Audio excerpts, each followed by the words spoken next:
Breaking news tonight on what appears to be a major security breach at Twitter. He is the local teen whose cybercrimes being called the biggest security incident in Twitter's history.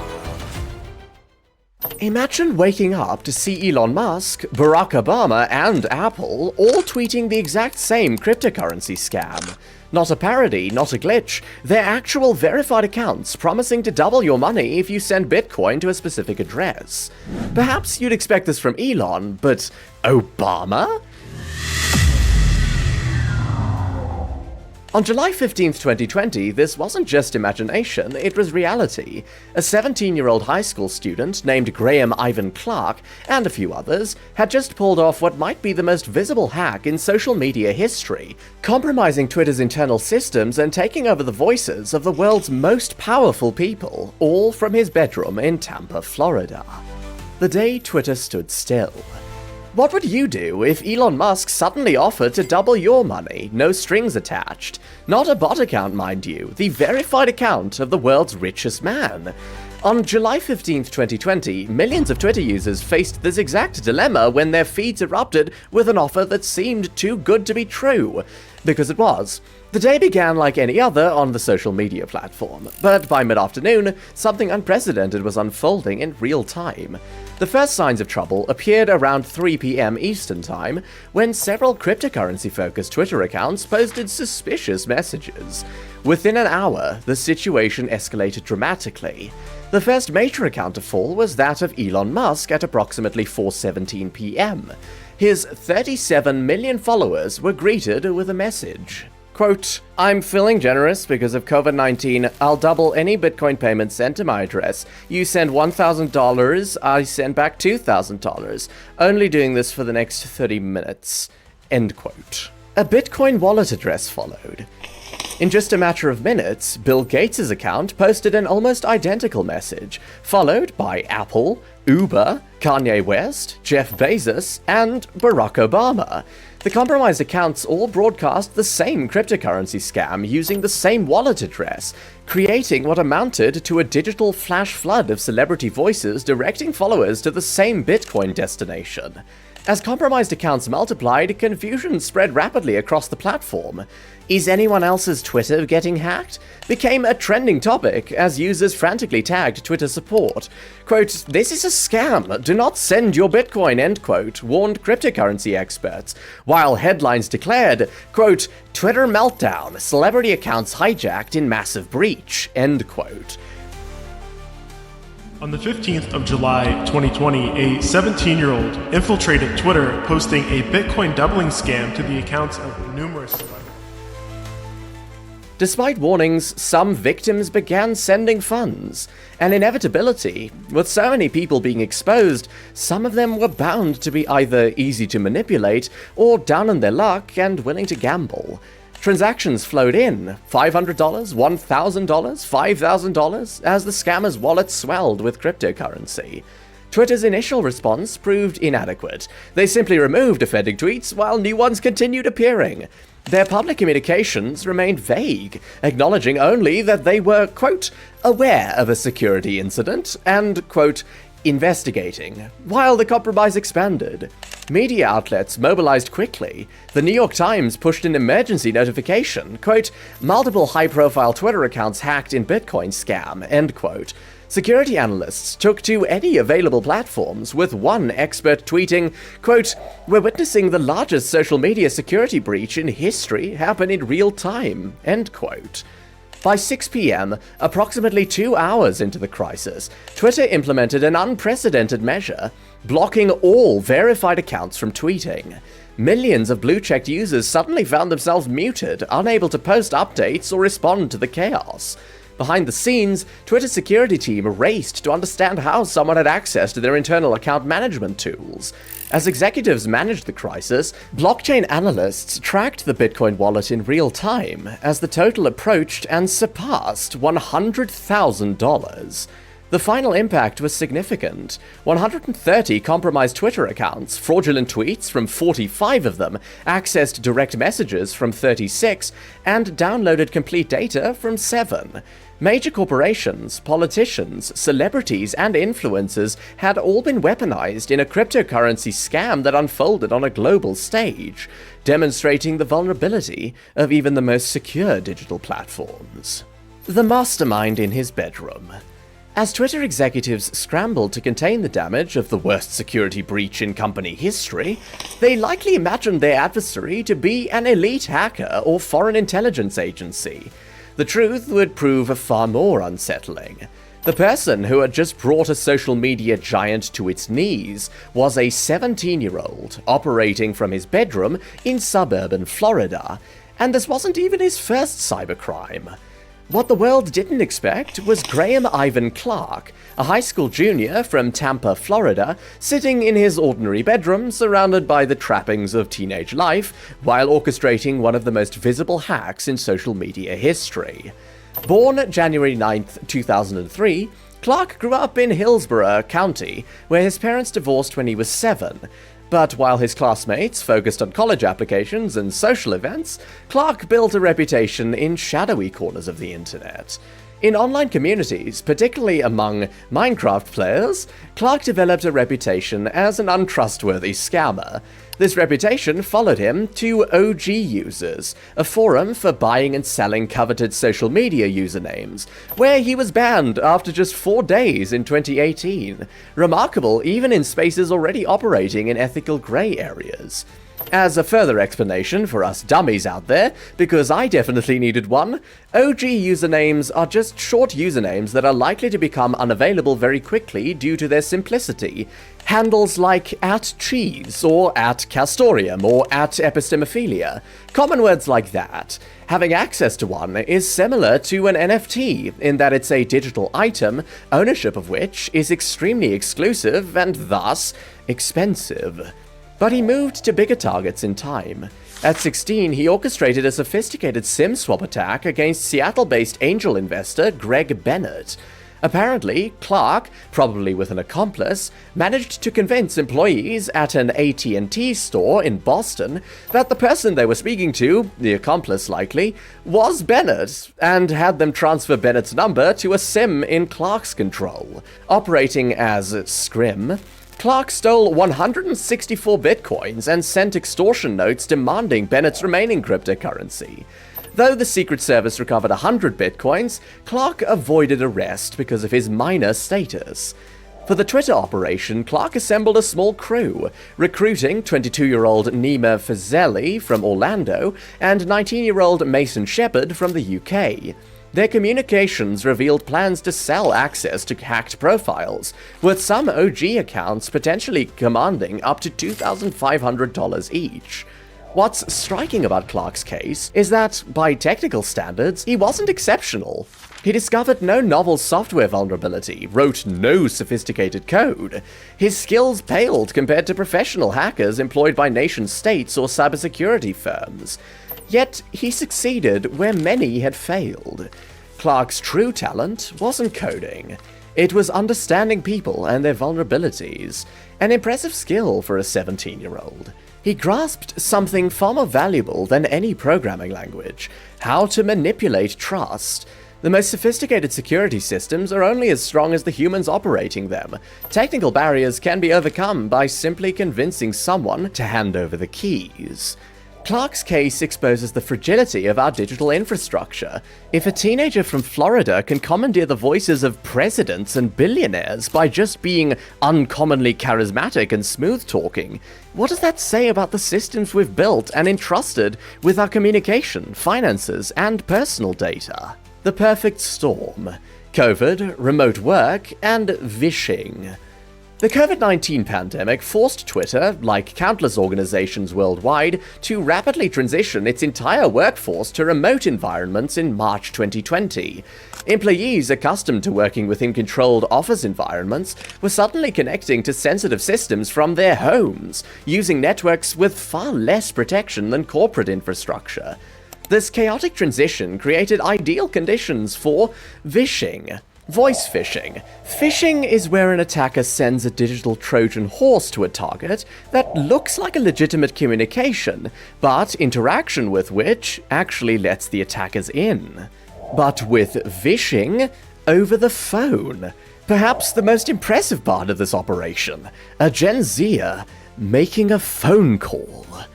The isolation many remote workers felt during this period made them particularly susceptible to social engineering.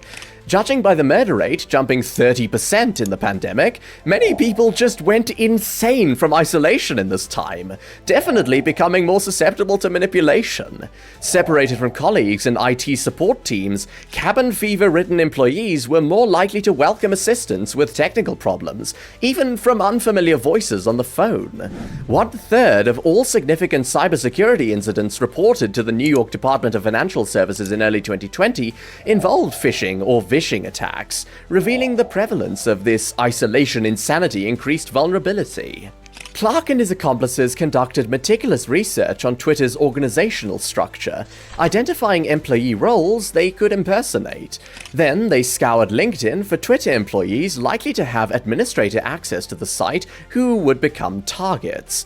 They made strategic calls to Twitter staff working from home, posing as members of the IT department helping with VPN issues, a common problem during the transition to remote work. Imagine you're one of the 1,000 content moderators at Twitter in 2020.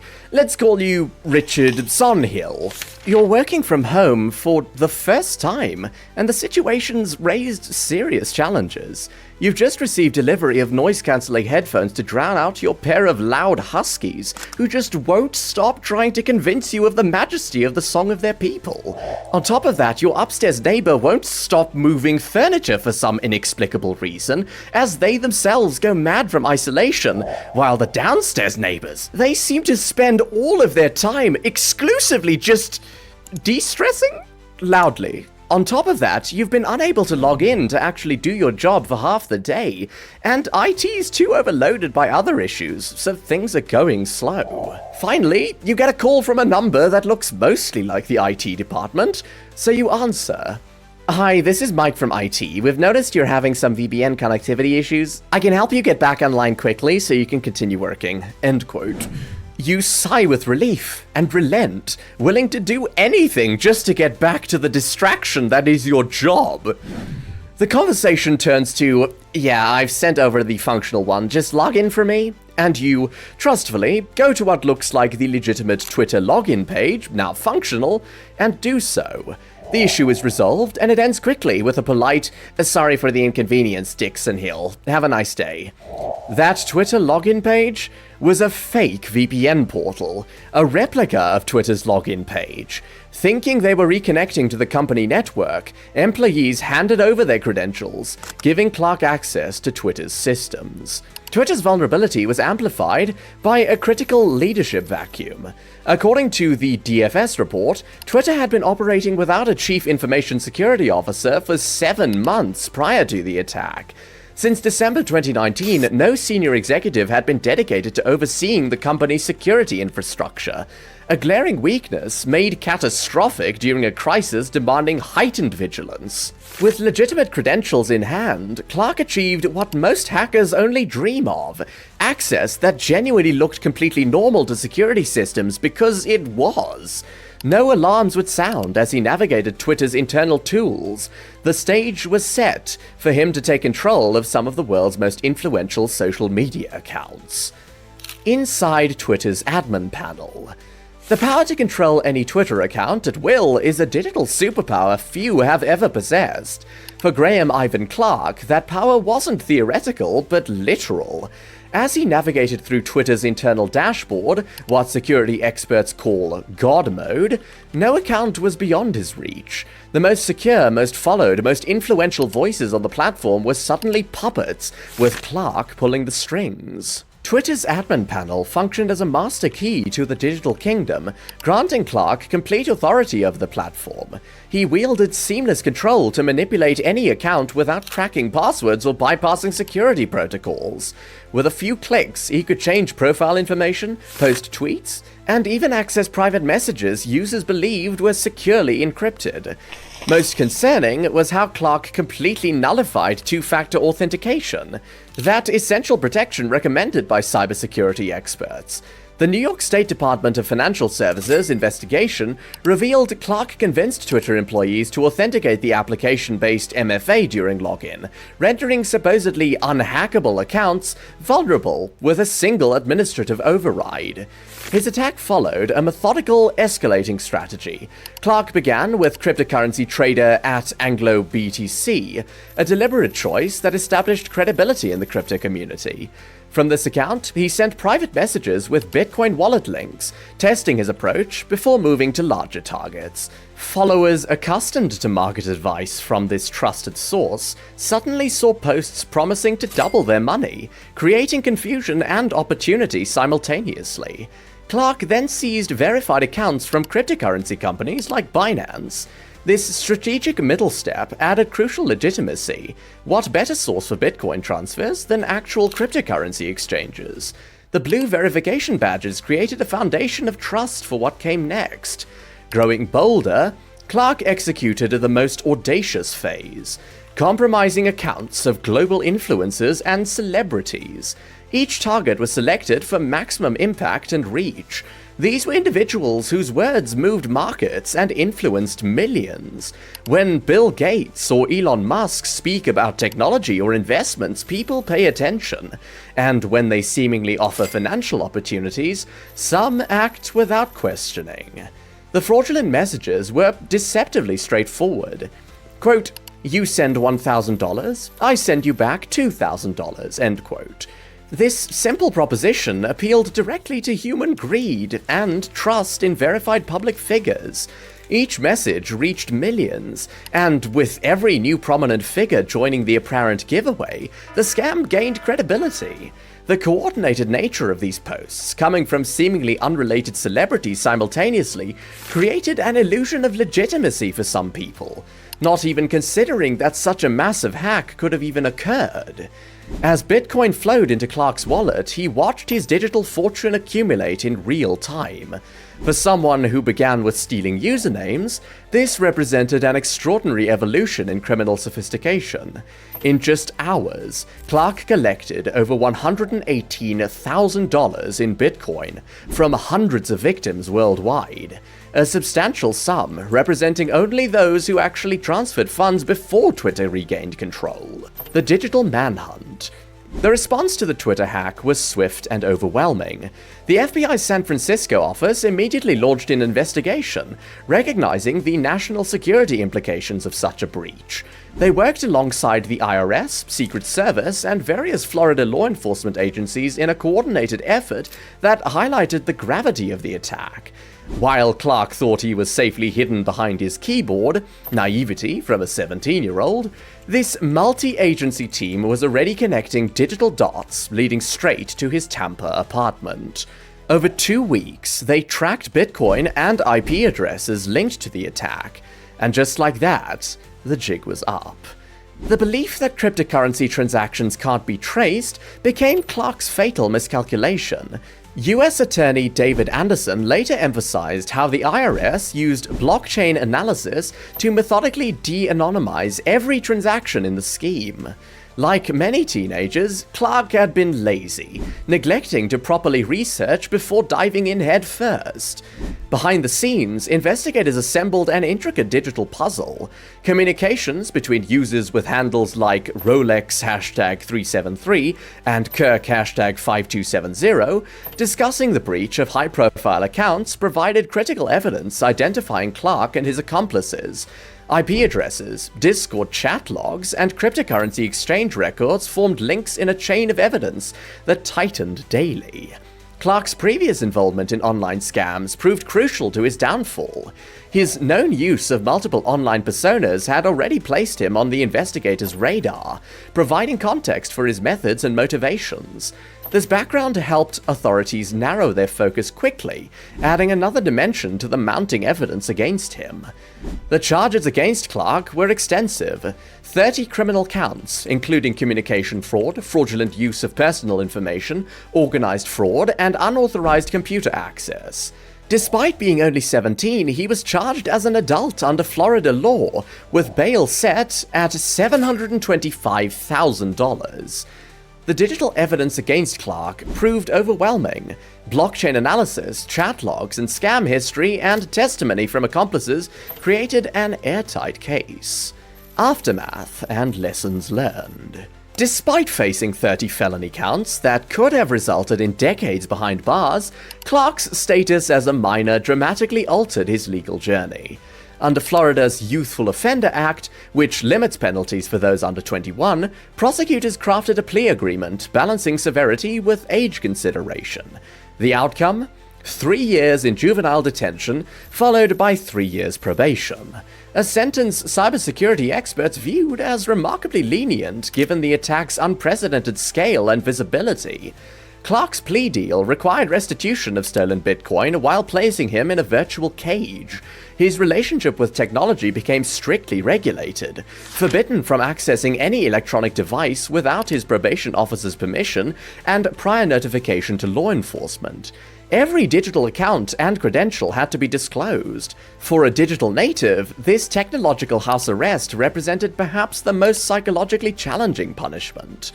While Clark served his sentence, Twitter underwent its own reckoning. The platform implemented a comprehensive security overhaul directly addressing the vulnerabilities Clark exploited.